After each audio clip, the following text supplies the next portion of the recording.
شكلها حياتنا شفنا معاه المعجزات وتاريخه كله يحكي عن أغلى الإنجازات من سورنا ورا بالأزمان نسلمها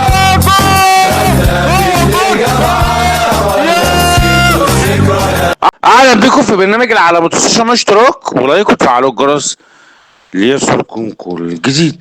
فيديو النهارده عن الهجاص رضا عبد العال. قلت لكم ده هجاص، قلت لكم ده اكتر واحد منافق واكتر واحد بيدلس واكتر واحد كذاب واكتر واحد بيفتري وبيقول كلام افتراءات على النادي الاهلي وافتراءات على النادي الاهلي وكلام غير محترم بالمره. قلت لكم الكلام هو غير محترم بالمره لما يقول كلام زي ده، كلام لا اساس له من الصحه، كلام مش موجود على ارض الواقع.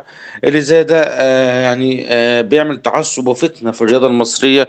اللي زي ده هدفه الوحيد ان هو يعمل تعصب وفتنه في الرياضه المصريه بس. اللي هو عايز كده تعصب وفتنه في الرياضه المصريه، وان يعمل مشاكل ويخلق مشاكل في طبعا في النادي الاهلي. فطبعا يعني الهجاصه ده طبعا رضا عبد العال طبعا هو ب 100 وش بتلاقوه، ما عندوش شخص اصلا، ما عندوش اصلا مبدأ في حياته، فتلاقي اصلا ان هو منافق ومدلس وكذاب وان هو بيكره وبيغل وبيحقد والشر ملأ قلبه تجاه النادي الاهلي. النادي الاهلي عمل له مشكله وعمل له عقده من سنين لان هو بيكره وبيغل تجاه النادي الاهلي. طبعا في فيديوكم بجد والله العظيم حاجه في منتهى التعسف وفتنه وحاجه غير محترمه مره بجد يعني. تعالوا شوفوا معايا كده. ادي مش لطلائع عايز الجيش، تأجل لي وانا ادي لطلائع يعني الجيش مشرفك. المبالغ اللي انت بتاخدها دي، هياخد بطوله افريقيا والمصحف هياخد. ده بطوله نايمه، ده بطوله واقعه ما فيهاش الا صن داونز والاهلي. يعني والله هجاص، انت دايما بتقول حاجات بتضحكنا واحنا بنضحك عليك دايما. يعني لما تيجي تقول ادي لطلائع الجيش مثلا، فريق طلائع الجيش مثلا، ادي مثلا طلائع الجيش ان هم ياخدوا فلوس وكل حاجه وياخدوا بطوله افريقيا، وتيجي تقول بطوله افريقيا دي بطوله واقعه بطوله نايمه.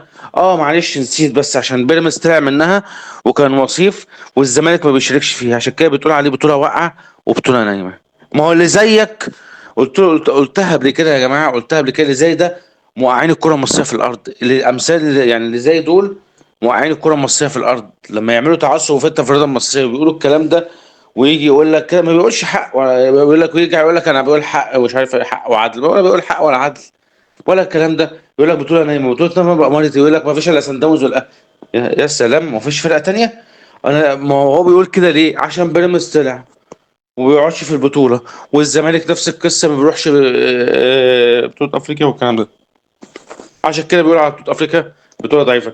عارفين لو بيراميدز موجود مثلا في بطولة أفريقيا وقربوا ومش عارف إيه، والزمالك نفس القصة، كنا يقول على بطولة أفريقيا يقول عليها بطولة قوية. هم كده. ما هو ده اللي دول ما عندهمش، قلت لكم هم اللي زي دول ما عندهمش مبدأ أصلا في حياته. فتصل طبعا هجاص ده أصلا كاره للنادي الأهلي وحاقد على النادي الأهلي.